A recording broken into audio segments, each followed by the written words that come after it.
संत रैदास जी का जन्म ऐसे समय में हुआ है जिस वक्त समाज में दीन दलितों के ऊपर अन्याय और अत्याचार हो रहा था। हिंदू समाज में जातीयता, वर्ण, रूढ़िवाद, अत्याचार हो रहा था।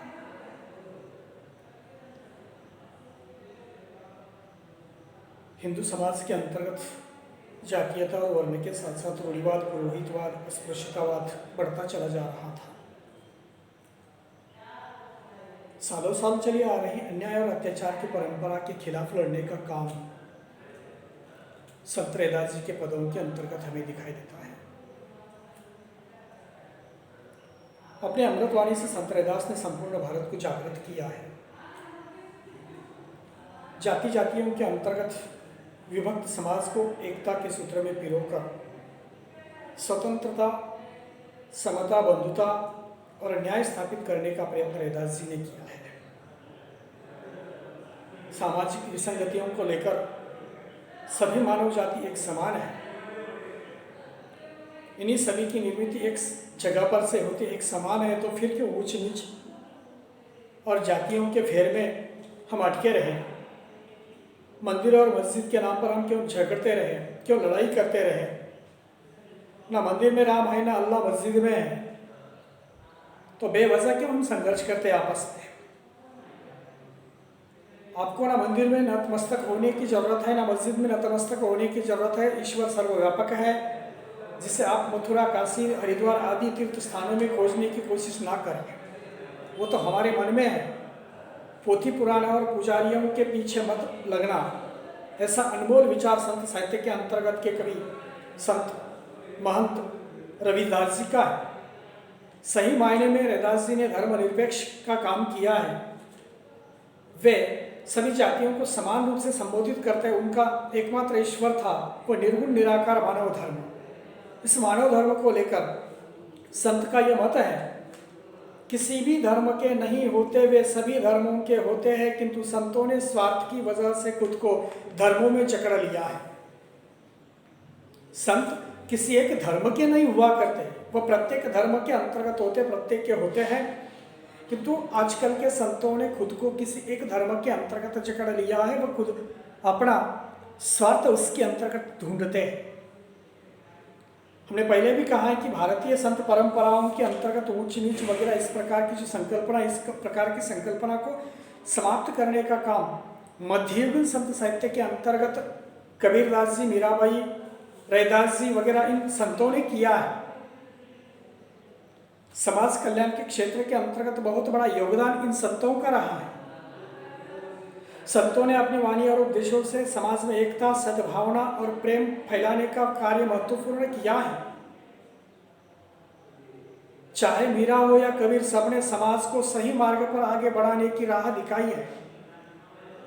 संत रैदास भी ऐसे महान संतों में थे जिन्होंने कर्म को ही पूजा मानकर ईश्वर को पाने का रास्ता बतलाया है।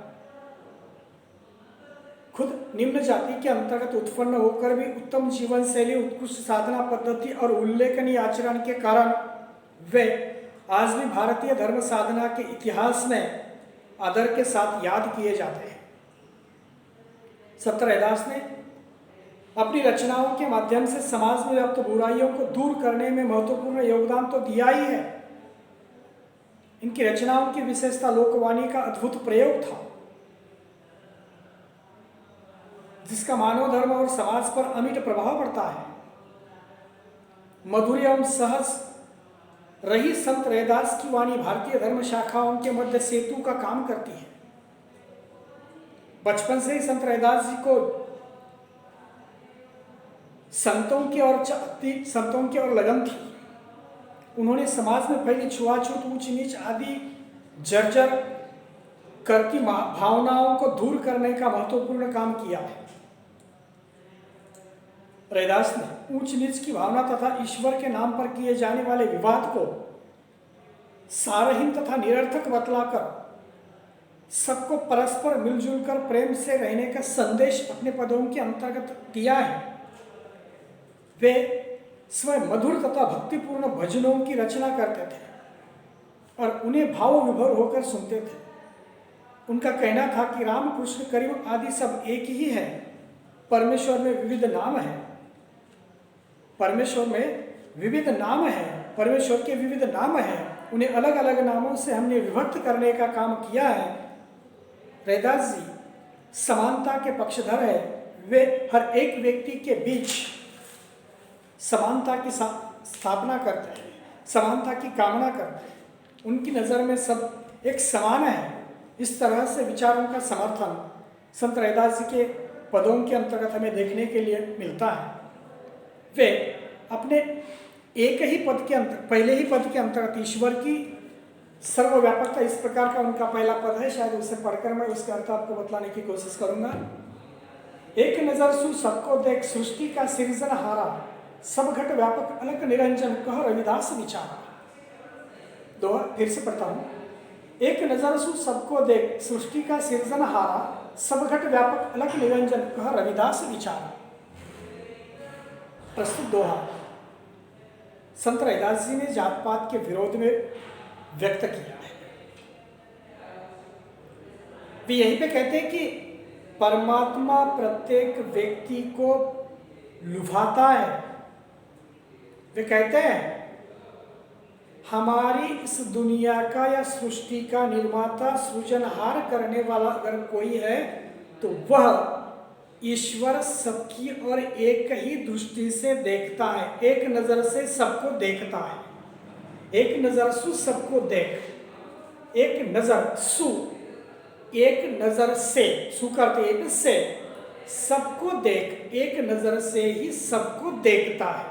सृष्टि का सर्जनहारा, सृष्टि का सर्जनहारा यानी इस भूमि का, प्रकृति का, निसर्ग का, दुनिया का निर्माता सबकी और एक ही दृष्टि से देखता है। सब घट